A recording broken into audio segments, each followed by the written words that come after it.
Hello guys, this is Priyansh Gautam here. कैसे हो आप सब? आई होप आप सभी बढ़िया होंगे, मजे कर रहे होंगे, एंजॉय कर रहे होंगे। तो आज के वीडियो में बात करने वाले हैं सेकंड शिफ्ट का पेपर जो ओवर हुआ है 25 जुलाई का। तो उसमें हम बात करने वाले कि पेपर का डिफिकल्टी लेवल क्या है और साथ में उससे रिलेटेड कट ऑफ भी मैं आपको साथ में बताने वाला हूँ। तो बिना किसी देरी के स्टार्ट करते हैं वीडियो को। सबसे पहली चीज़ मैं आपको बता दूँ, पेपर का लेवल ईजी टू मॉडरेट की तरफ था। मान लो पेपर का लेवल इस बार डिफिकल्ट नहीं था। मान लो आज का जो पेपर था वो थोड़ा सा ईजी टू मॉडरेट की तरफ था। अगर आप कंपेयर करोगे पिछले अभी जो दो एग्जाम्स हुए हैं 20 जुलाई को 22 जुलाई को, ठीक है, और शिफ्ट 1 से कंपेयर करोगे तो ये वाला अटेम्प्ट थोड़ा सा मतलब ईजी आ गया रहा ना। ये वाला पेपर थोड़ा सा ईजी आ गया था, इसलिए हो सकता है कि इसके चांसेस हैं कि इसकी कट ऑफ थोड़ी सी ऊपर चली जाए। ठीक है, फिर मैं आपको आइडिया दे दूंगा कि कैसे क्या हो सकता है। सबसे पहली चीज़ हम बात करते हैं केमिस्ट्री की। तो केमिस्ट्री का पेपर बहुत मतलब इस बार ईजी आया था, यानी कि ईजी टू मॉडरेट की तरफ पेपर आया हुआ था।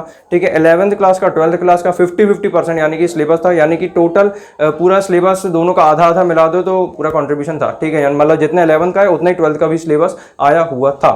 ठीक है, केमिस्ट्री की बात करते हैं तो फिजिकल केमिस्ट्री के कुछ क्वेश्चन ज़्यादा थे, न्यूमेरिकल बेस्ड भी कुछ क्वेश्चन ज़्यादा थे। ठीक है, और उसके अलावा बात करें इनऑर्गेनिक की तो टोटल एकदम बराबर का वेटेज था। ठीक है, जैसे पिछले अभी अटेम्प्ट्स में होता आ रहा है कि मतलब ऑर्गेनिक इनऑर्गेनिक का थोड़ा वेटेज थोड़ा सा सेम आता है, तो इस बार भी मतलब थोड़ा सा सेम आया है। और फिजिकल के कुछ क्वेश्चंस न्यूमेरिकल बेस्ड पूछे गए हैं, थोड़े से ज़्यादा क्वेश्चंस आए थे।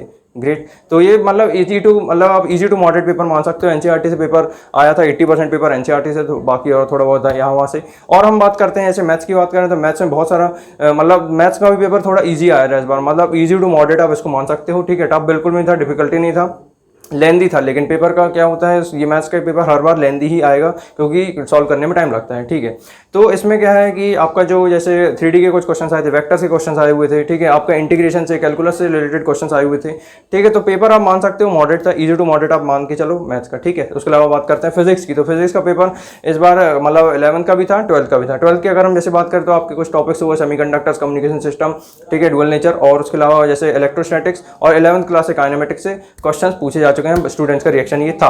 ठीक है, अब मैंने आपको ये बता दिया। और फिजिक्स का लेवल अगर बात करें तो फिजिक्स का पेपर भी थोड़ा इजी टू मॉडरेट की तरफ था, यानी कि ये जो आज का जो पेपर था फिजिक्स का, तो कई लोगों को बहुत हार्ड लगा, बट पेपर मतलब एग्जैक्टली अगर देखा जाए तो पेपर इजी टू मॉडरेट की तरफ था। तो आज अगर पूरा पेपर अगर मैं कंक्लूजन ड्रॉ करूं तो अभी तक जो भी मैंने कहा है, तो पेपर का जो लेवल था यार इजी टू मॉडरेट की तरफ था, यानी कि पेपर टफ नहीं था। तो उसका कट ऑफ थोड़ा सा मतलब अब देखना कट ऑफ में बहुत बड़ा चेंजेस ही आएगा कि पेपर आज थोड़ा ईजी आ गया, तो हो सकता है कि कट ऑफ थोड़ी सी हाई चली है, क्योंकि शिफ्ट 1 की हमने बात करी थी। शिफ्ट 1 का पेपर थोड़ा सा मॉडरेट के लेवल पे था, यानी मॉडरेट टू डिफिकल्ट आप मान सकते हो।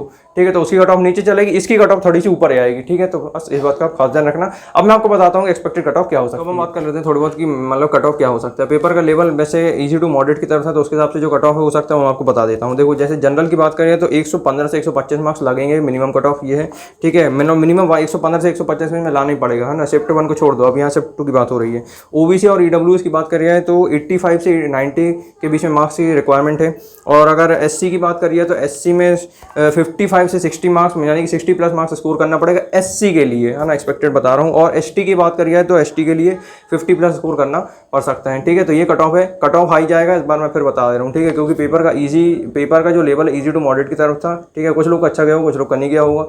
ठीक है, और अगर आप मुझसे पूछोगे एक क्वेश्चन जो कॉमन पूछते हो आप लोग, 99% में कितने मार्क्स लगेंगे, तो इसके सिंपल सा आंसर है, इसके बीच में 220 से 240 के बीच में, यानी कि नहीं 220 भी कम बोल रहा हूँ, 230 से 240 बीच में कम से कम आपको मार्क्स लाने पड़ेंगे। ठीक है, तो इसका कट ऑफ थोड़ा हाई जाएगा, यानी कि 230 से 240 इसके बीच में मार्क्स अगर आएंगे तो 99% बनेगा। अब 96, 97, 98 के लिए क्या करना पड़ेगा, 180 से 200 के बीच में आपके बनेंगे 97, 98 के कुछ आसपास, है ना। इस चीज़ का ध्यान रखना। अगर 98 का आप टारगेट रखो तो 200 मान के चलो, और 97 का अगर आप पूछ रहे हो तो 180 मान लो, है ना, 180 मान लो। इस टाइप से कट ऑफ ये पूरा रहने वाला है इस पर्टिकुलर शिफ्ट 2 के लिए। ठीक है, तो आई होप आपको वीडियो पसंद आया होगा। तो इसी के साथ आज की वीडियो खत्म करते हैं, मिलते हैं नेक्स्ट वीडियो में। तो इसी तरह से आप अपना प्यार देते रहो, सपोर्ट करते रहो। अगर आप चैनल पर पहली बार आए तो चैनल को सब्सक्राइब जरूर करो। मिलते हैं नेक्स्ट वीडियो में, तब तक के लिए ऑल द वेरी बेस्ट। और जो भी इससे रिगार्डिंग इंपॉर्टेंट वीडियोस होंगे मैं आपको प्रोवाइड करा दूँगा। तब तक के लिए bye bye, all the best, take care.